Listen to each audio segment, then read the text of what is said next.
get the idea of the power that was involved in these things, because apparently, even though they used the name Vril Society, they never understood what the Vril actually is. The Vril is a kind of a life force, the Force, even from Star Wars, the force that makes things work.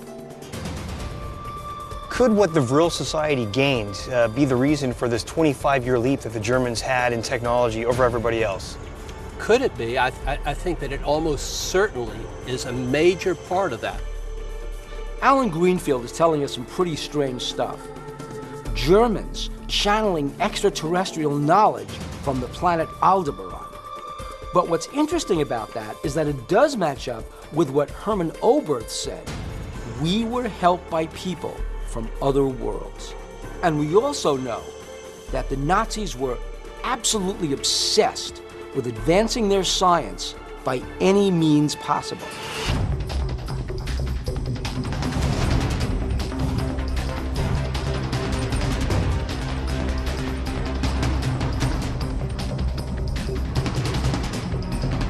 How did the whole story of Nazi UFOs begin? Well, first of all, the word disc-shaped craft developed in the Third Reich. And you know, the Nazis were also developing the nuclear bomb. Michael Hessmann is a very important German historian who spent a lot of time researching and developing information on the Third Reich. But more important for us, he's personally interviewed German scientists, especially Hermann Oberth. I interviewed the German Nazi engineer who developed the German Nazi flying disc. His idea was that flying saucers could deliver the nuclear bombs to the Allied capitals. So Hermann Göring started a small project to develop this disc-shaped helicopter, and it went into the test flight, but it didn't really maneuver sufficiently. It was simply a helicopter with internal rotors. Conventional technology. I mean, if Nazi Germany would have had flying saucer fireman's technology, do you really believe it would have lost the war? Of course not. Hitler would have used everything to win the war, to get the final victory. There were two reasons the Germans lost the war. One, they simply couldn't develop this technology fast enough to get it weaponized, to use it to win the war. But the second is really intriguing. We know that there were German scientists who refused to let the German High Command have this technology in the first place. They denied this technology to the German military leadership precisely because they didn't want them to win the war. Hermann Oberth gave a quote that we were helped by people from other worlds. True. What did he mean? After World War II, he joined the UFO movement in Germany. He became the honorary president of the German UFO Study Group. And the German UFO Study Group involved contactees and psychics. He himself worked with a channel medium and received channeled information. So he was successful. Yeah, very much. He did get information. He believed in it. He believed that he came in contact with extraterrestrials through this channeling medium. What a shock. Michael Hessmann told us that Hermann Oberth, the father of Nazi rocketry, was a trance medium. Could that be one of the reasons the Germans were 25 years ahead of the rest of the world when it came to technology? And Oberth brought that ability to NASA in the 1960s. That's a huge revelation. Maybe there's a clue at Peenemünde itself, and that's where we have to go.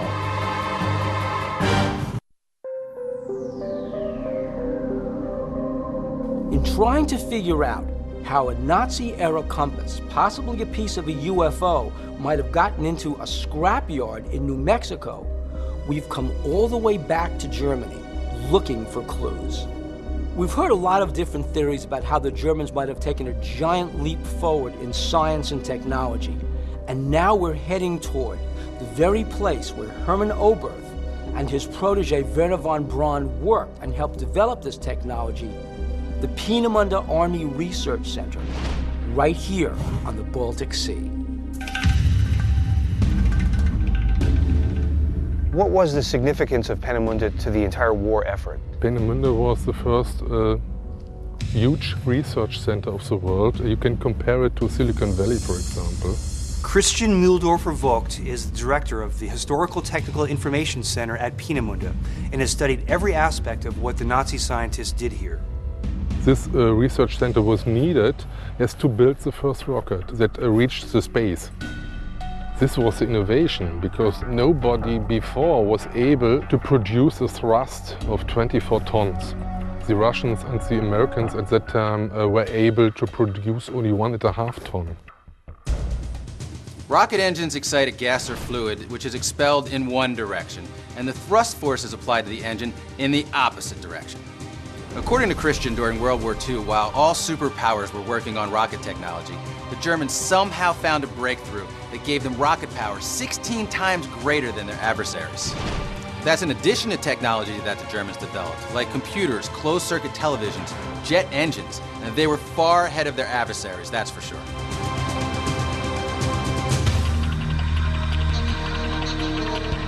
What other innovative technologies came from this place? There were the first computers here. The technical TV was also in action. Why were the Germans so much more advanced than the Americans or the Russians or anybody else? That's because this research center was aiming to control the world with military means. You're saying when you have a dictatorship that can focus the efforts of a group, that group tends to advance faster. Now, if this place was so secret, how did the Allies find out about it? In June 1942, English airplanes, they took photos here from Peenemünde. And in 1943, the first attack by more than 600 airplanes from the Royal Air Force, and 70% here was destroyed. Did the bombing stop the work here? The mass production of V1 and V2, this was put into Mittelbau-Dora, the concentration camp in a hill in the Harz Mountains. After Peenemünde was bombed, the Germans had to move underground, which allowed for increased secrecy and possibly the development of unconventional technology. The man in charge of these underground facilities was Hans Kammler, an SS general who found engineering solutions to the darkest Nazi projects. In 1943, World War II was lost for the German troops. They wanted to build the so-called Wunderwaffe, wonder weapon, to change the war. But the Nazis hoped to change and to win. As Germany was losing the war, a group of scientists here vested all their hope in one single weapon, which they called the Wunderwaffe. What was it? Was it a super jet? Was it a guided missile? Was it a flying saucer? Was it something else? Was it something that was so powerful, such an ultimate weapon, that one stroke and the fortunes of war would turn? This is what we now have to investigate.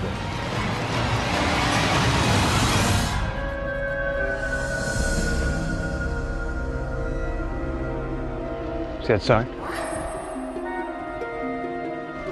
Oh, wow. Munition belastes Gebiet, Lebensgefahr, Betreten verboten. What does that mean? It means unexploded munitions, life-threatening, no entry. So this whole area probably contains British bombs. They bombed this place heavily.